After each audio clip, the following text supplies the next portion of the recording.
my shoes and out the door. 5, I'm alive. 6, 7, 8, feeling great. Hello, BYWG Podcast Tribe. This is Dr. Noah.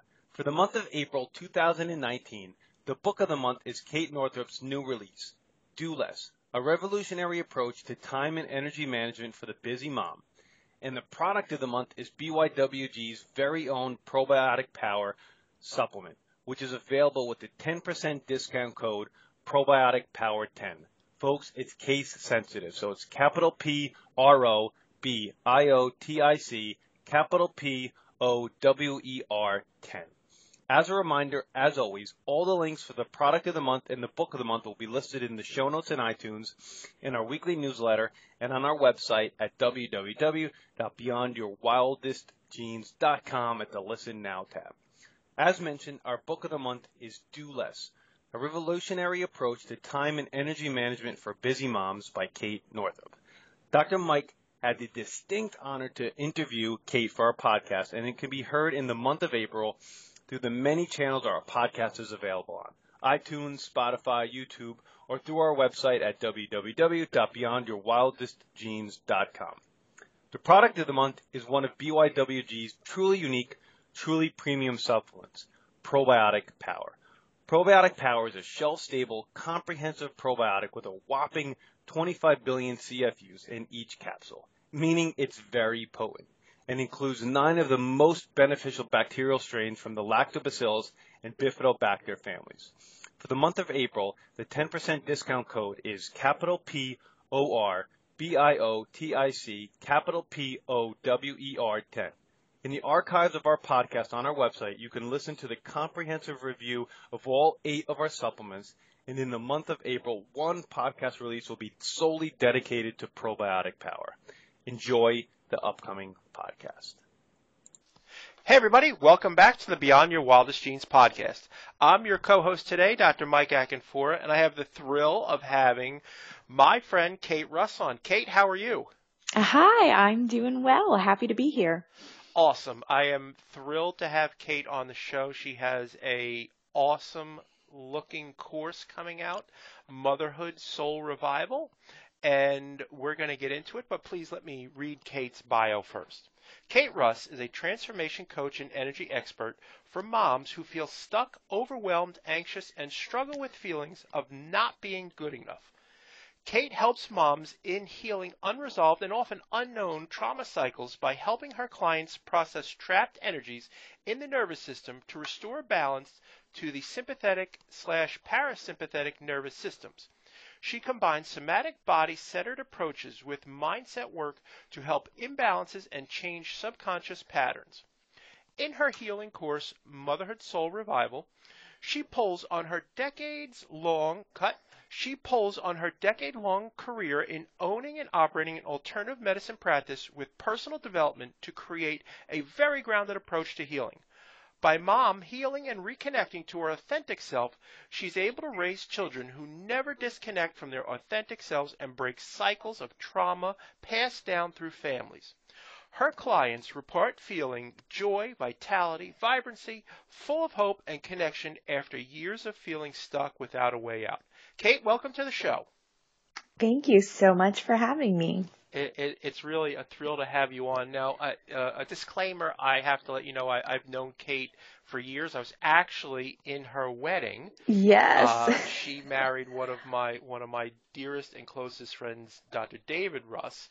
And I was thrilled, as we've talked over the past couple of years, I was thrilled to hear what your ideas were and where you were going. And now your baby is about to come out, figuratively and literally. Figuratively and literally. 37 weeks pregnant, but also, yes, the healing baby too.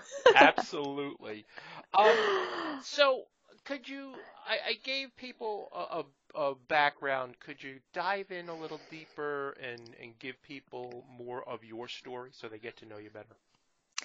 Yeah, so I work with moms to heal trauma, and I do that really because as I became a mom, all of my trauma, all of my past, came up for me, and that's a very, very common thing for moms as you enter motherhood. The things that you've been running from, you can no longer run from because of the sleepless nights and the crying and the yelling.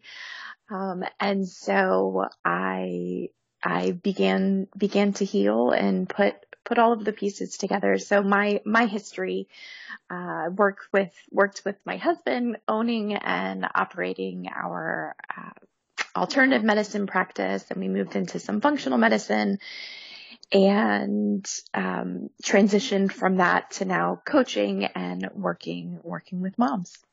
Awesome. Yeah, it's really interesting, and most of the times, most of us in this healthcare and wellness space are addressing a need that we have, and we're not finding it in traditional settings.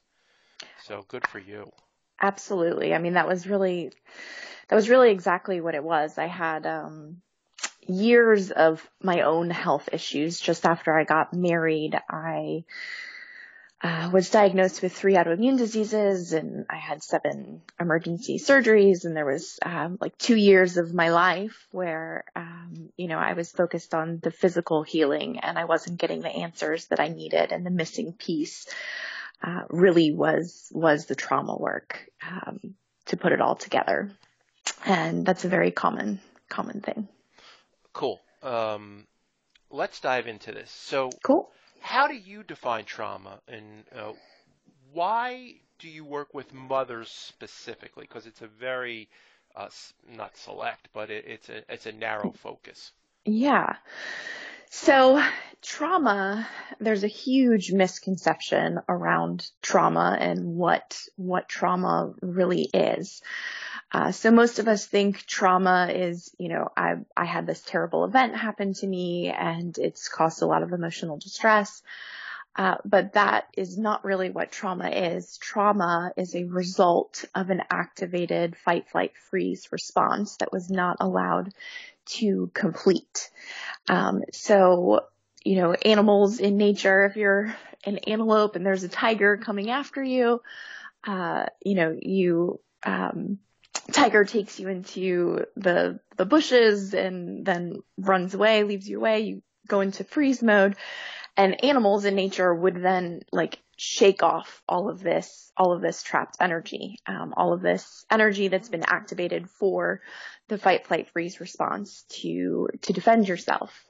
But we do not do that. So we don't allow that energy to discharge, and it gets trapped. And, so the problem with us is our consciousness. We have awareness. And so we go into this rationalizing of the event and, oh, well, it wasn't that big of a deal. And, we shame ourselves I can't believe I just froze. I can't believe I did this.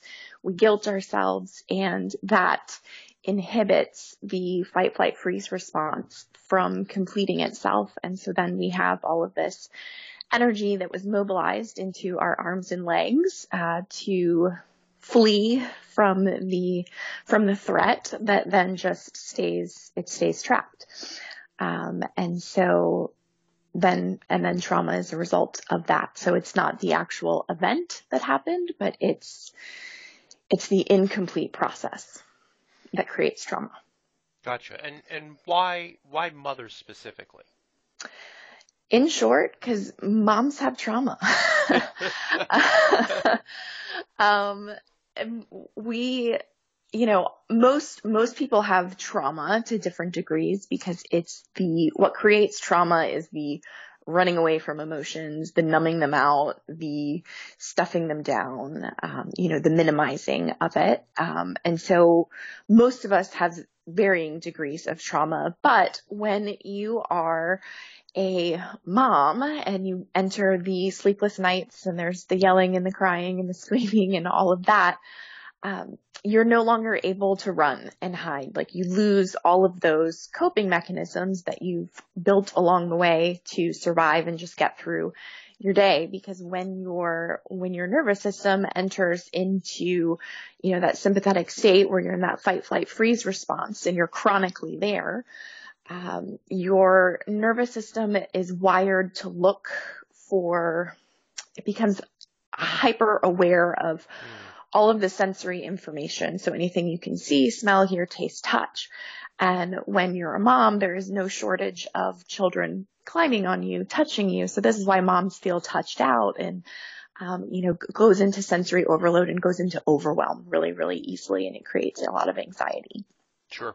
That's a brilliant visual that I want to hit on for a second, that fight, flight, freeze and the animals being able to, after the event happens, they shake it off, and you can actually see that. I can remember seeing that in videos, and I see it with the dog when I walk her at night, and she goes into that immediate fight, flight, freeze, and then just kind of shakes it off and goes about her business. And that's energy. So you talk a lot about energy, and how is it related to trauma, and how can we release it?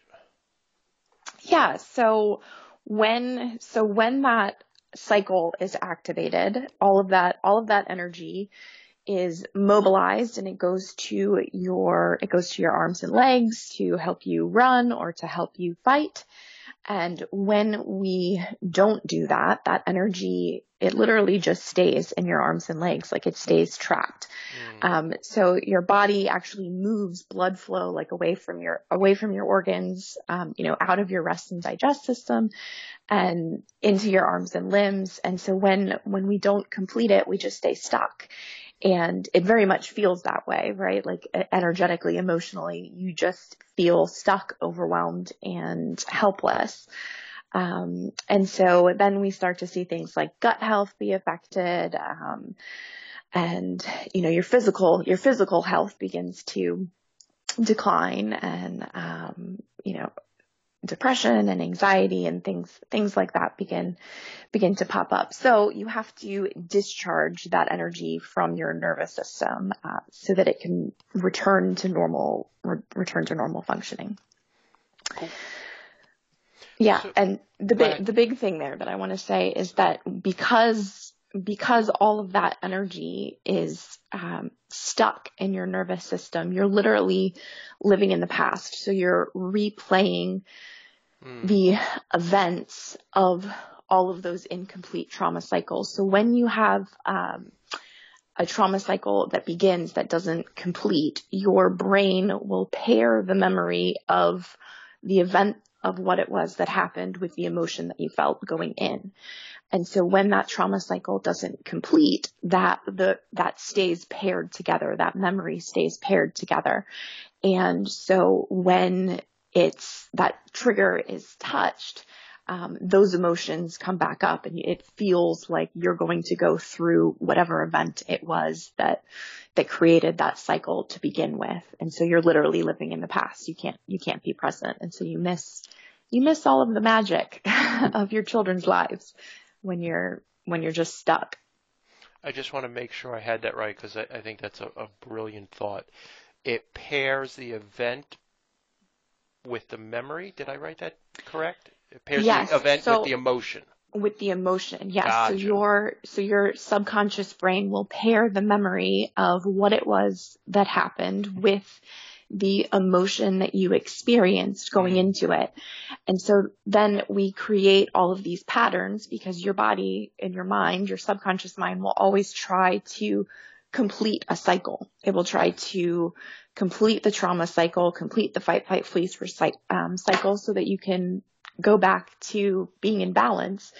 And so as it does that emotion will surface. And when we suppress it with guilt and shame and, I don't want to feel anger, when you make those emotions bad, it's like putting yourself on a carousel and you just go around and around and around, and that energy is never able to actually discharge. And the reason we push it down is because the subconscious brain pairs that emotion with the fear of the event going into it.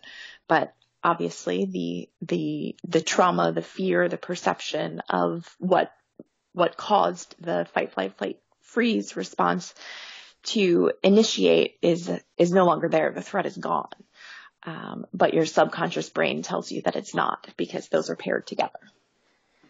Interesting. And is that how the subconscious comes into play with trauma?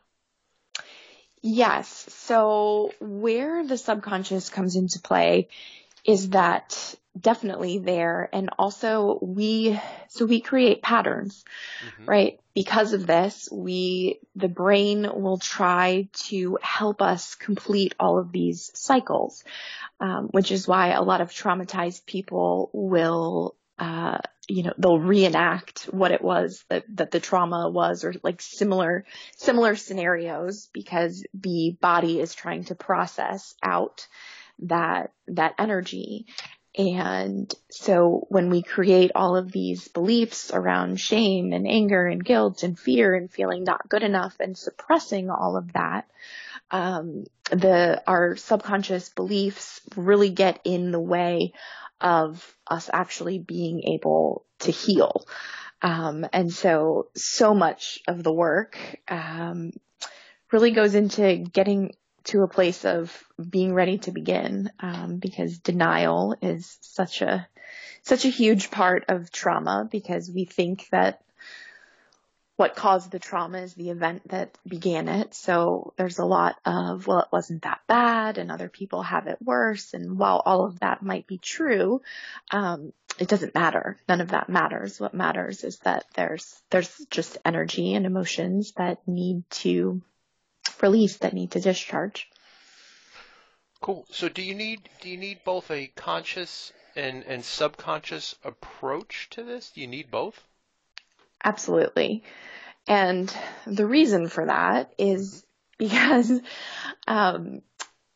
you can process, so by using the conscious approach, you can process out the sort of like the backlog of emotions and things that are there, but you will continue to recreate all of those subconscious patterns. And so if you do not change those beliefs and do the mindset work and the personal development work, then it just continues. The cycle continues and it repeats. And so that's really what my course is about. And what I teach moms to do is about how to break those cycles, because when you heal you and you change all of that subconscious patterning, you also change the subconscious patterning of your children, because children under the age of 7, they're programming their subconscious. They're like blank slates. They're little sponges, and they actually absorb our energy and they absorb our perceptions about the world. So when you change your subconscious beliefs and patterns, you change like the blueprint that they inherit. So it breaks cycles and it changes the way that they then get to live their life. Fascinating. So how did you get involved in this work? Yeah, so as I said a little bit earlier, owned and managed alternative medicine practice for nearly 10 years with my husband. And then shortly after we were married, I got sick and I spent 2 years trying to recover. And in those 2 years was diagnosed with 3 autoimmune diseases and had several surgeries. And the gift in all of that was that it brought us to functional medicine. And I started learning about functional medicine and diet and lifestyle. And so I was doing all of these things to heal my gut. And while I was making a lot of forward progress, I was able to get part of my life back. I was not able to fully heal. Like there was a piece that was missing. And the other half of it was that I had all of this trapped energy in my nervous system, and I had all of this trauma that until I learned how to process it out, my body couldn't do what it was that it really needed to do in order to heal itself. And so, for me, I had some childhood trauma, and then my mom and dad passed away from cancer back to back. And so that created, that was the trauma that was there for me. And then as I was having the physical ailments, all of that set me up for the physical sickness. And so then I had physical trauma that I then had to heal from. And then, when I became a mom, there was no more running, there was no more hiding.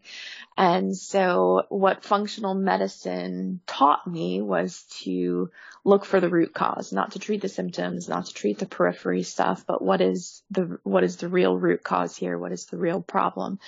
And for me, and for people that have trauma in their past, the root cause is the trauma. It is that your nervous system is stuck. And so you really need both pieces of the puzzle, in order to have complete healing. So I began to learn about energy and how it affects the nervous system, because energy integrates into the body through the nervous system. Our body is electric.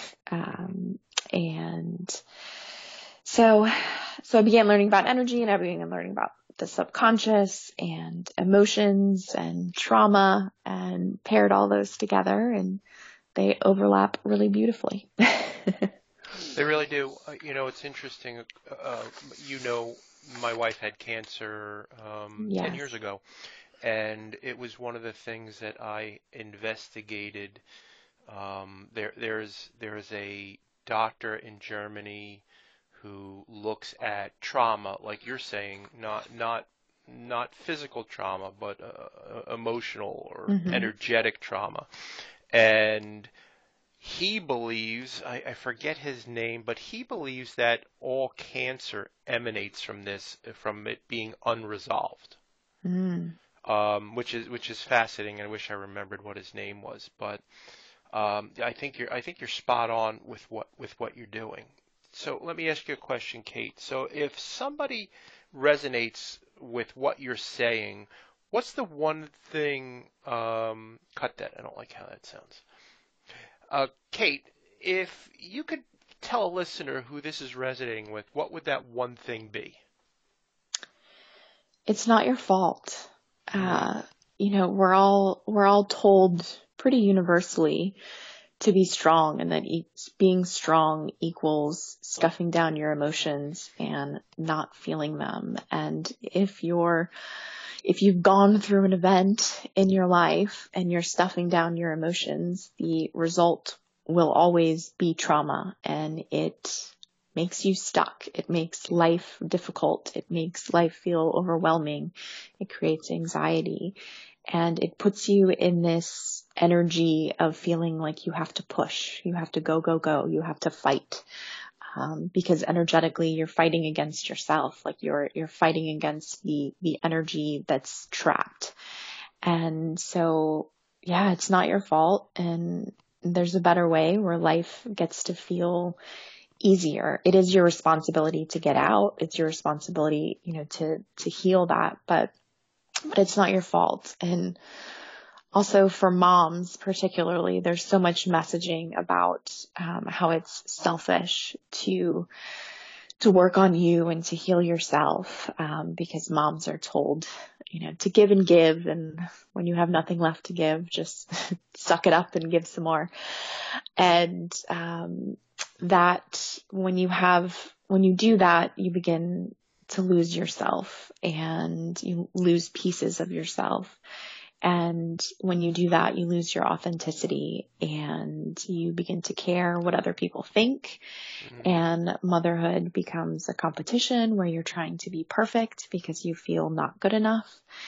And when that begins to happen, you start to need your children to behave and act a certain way, so that you can feel secure in yourself and your role as a mom. Like becoming a mom becomes your identity.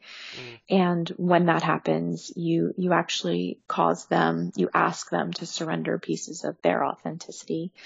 And so in healing and fixing you, it's absolutely the least selfish thing that you could ever do. And actually, I believe it's the most courageous thing that you could ever do, because it's not an easy thing to look at all of those emotions and process them out. But the reason you do it is to break cycles so that your children don't have to.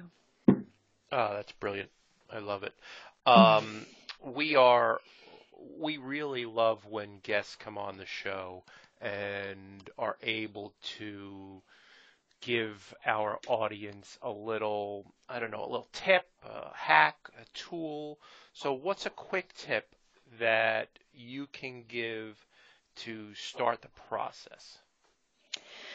Yeah. So I have two. The first is find a mom tribe. In order to heal, absolutely a non-negotiable is that you need to have connection with people in your life. And so many moms that I speak with don't have that. She feels like she doesn't have her village. She doesn't have her tribe. She doesn't have people to speak about the struggles of motherhood with.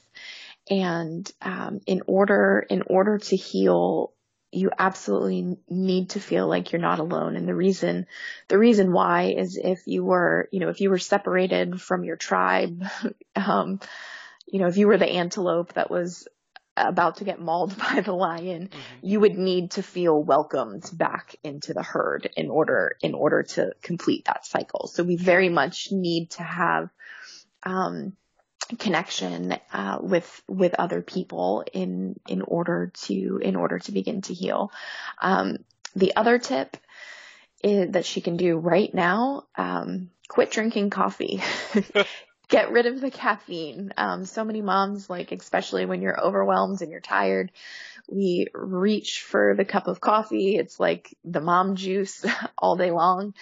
But it puts you further into your sympathetic nervous system. So any work that you're doing, health-wise, diet, lifestyle, mentally, emotionally, mindset, any of that, you are working against yourself with every cup, because it scrambles your energy. And it's amazing. I help women just do that. I'll do challenges where we go, 30 days caffeine free, and the change in anxiety levels and the ability to get through the day and sustained energy through the day is incredible, because when you're drinking caffeine, it changes your cortisol patterns, which changes your circadian rhythm. And so it puts you in this state of exhaustion, and it just sets you up for wanting the next cup. And it puts you on a vicious cycle, and you will never get out until you just, cut it. So that's my quick tip. Awesome. That is. I mean, you're not talking to me because I'm not a mom, so we're good. You can keep your coffee. But the truth is, for the last 6 months, I've been intermittent fasting and strict 16 hours. Awesome. And 8-hour window. And it's probably one of the bigger things that I've done. And what I noticed was, because I am a coffee drinker, that I really didn't desire or need coffee in the morning, which is fascinating to me, because I've always been a tea/coffee drinker in the morning to start my day, and now there's really no charge to it anymore. So it's a small window where I drink coffee in the afternoon, and mostly because I enjoy it, not because I need it now. It's really fascinating. So that's amazing. Yeah, that's awesome. It really is. Yeah, it really is. It's cool making the transition. For me, it took 4 years of really when I first realized that I just really needed to cut it because of how much it was affecting me, to when I finally had my last cup of coffee. And it's interesting. It actually was beginning doing intermittent fasting for me too that allowed me to to fully break from it. But I don't miss it now. But I used to just love the smell of it. It felt like a self-care ritual, which is the hard part for most people to break. Yeah, I got to tell you, Kate, my wife and I were at our most unhealthiest after Emma and Jack were born. And now Emma and Jack are now 15 and 16, but Emma didn't sleep through the night for 5 years. Oh, I'm not exaggerating. My 5 goodness. years. Wow. David will tell you I was 300 pounds. Wow. It was, Denise had a bakery prior to us having children. I was always an athlete, but ate like I wasn't going to eat anymore, like the Last Supper. And I was super, super unhealthy. And then Emma came along, and we didn't sleep. That sleep-deprived thing, and then I think that's where really the reaching for coffee and doing that really kicked in. But I can feel from moms that the big thing takeaway for me is it's not your fault. Because we have a tendency in our society, especially moms, I see them in my practice, to blame ourselves. Mm-hmm. It's a big one.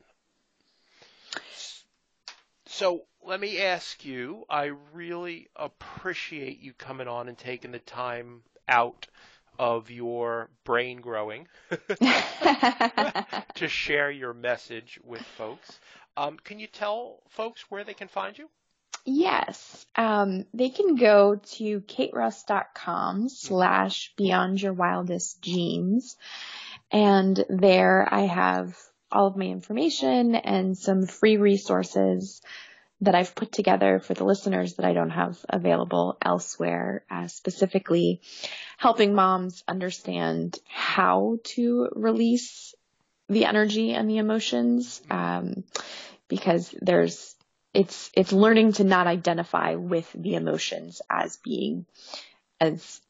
it being your identity. So we often have a tendency to think like, I am angry, instead of just allowing the anger to pass through you. So helping her understand how to transition into that. And then also, my program, Motherhood Soul Revival, and all of the information there, and links to my Facebook and Instagram, Aligned Like a Mother. Beautiful. Well, Kate, I really appreciate you coming on and sharing with us. And Thanks so much. That will all be in the show notes, folks. And when do you think you're going to release your course? It will be late spring, early summer of this year. I am, as we speak, 37 weeks pregnant. And so late spring, early summer. Perfect. We will include all this in the show notes, folks, and we'll keep you updated on when this is released as well on our end so that people can find you and the course. I think it's going to be amazing. I know you've put a lot of time and energy and effort into it, and I'm sure it's going to be spectacular. Thank you. You're very welcome. Folks, if you like what you heard, please go to iTunes and leave a review. The review helps us to help others find the work that we're doing here and really make this world a better place. So I appreciate your time today. Have a great day. Ciao.